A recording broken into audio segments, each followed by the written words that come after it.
Magandang araw po sa inyong lahat. Again, sa mga hindi pa nakakapag-subscribe sa aking YouTube channel, sana po ay mag-subscribe kayo, no?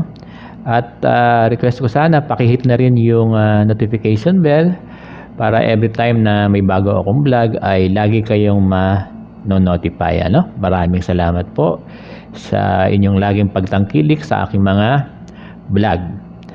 Nagiging trending na balita ngayon, yung pagkakaroon na raw ng face-to-face learning sa January 2021. Kasi pag sinabi nating face-to-face, yung paaralan na ang magsaserve as venue sa pag-aaral ng ating mga anak. Yung mga estudyante, kapag face-to-face, ay papasok na ng physical sa ating paaralan. At kung face-to-face na, sa classroom na gaganapin yung pagtuturo ng ating mga guro sa kanilang mga estudyante. At ito yung regular na ginagawa natin sa formal education. Alam nyo, napakaganda at nakakatuwang isipin na ganito na sana ang sistema ng ating edukasyon.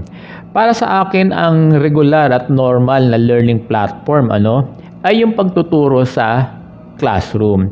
At kung ito'y magkakatotoo, isang malaking tagumpay ito para sa ating lahat, para sa mga guro, para sa mga estudyante, 'di ba? Para sa ating mga magulang, para sa DepEd. Talaga naman na lahat tayo na nagmamahal sa edukasyon at lahat naman na nagmamahal sa edukasyon, ito talaga yung kanilang hangad. Sa press statement ni Mr. Harry Roque, nabanggit niya na kinukonsidera ng palasyo ang pagkakaroon ng face-to-face learning sa January 2021. And even DepEd, Secretary Leonor Briones has been considering the face-to-face learning for January 2021.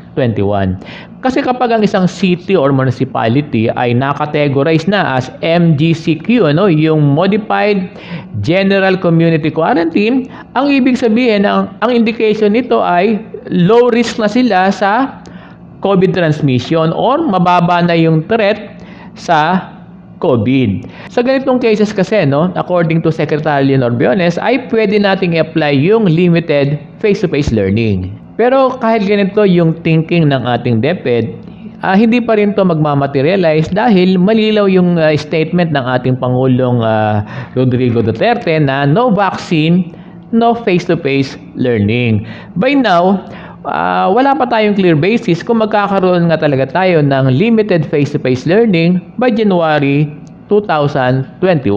Unless, kung magbabago ng statement si President Duterte, na sasabihin niya, i-announce niya o papayagan na yung mga low-risk cities, municipalities, ay pwede nang mag-conduct ng limited face-to-face learning.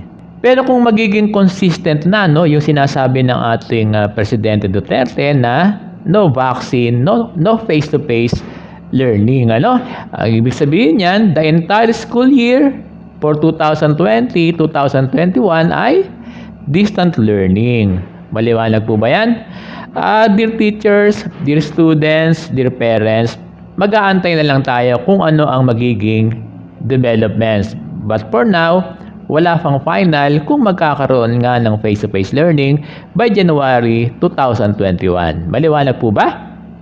Okay po. Gusto ko magpasalamat sa mga guro. Yung mga guro natin, lalo na yung mga nasa province na nag-PPM sa akin na nanonood daw sila ng aking mga vlog. So maraming salamat po sa mga guro natin. Inuulit ko particular doon sa mga nasa provinces. Yung aking YouTube channel comment ay bukas na, bukas siya. Bukas yung portion na yon, So pwede po kayong mag-comment, magbigay ng remark, good or bad, mag-message doon sa comment section niya, sa comment box, welcome po lahat kayo at ito po ay aking sasagutin. Maraming salamat po sa inyong lahat.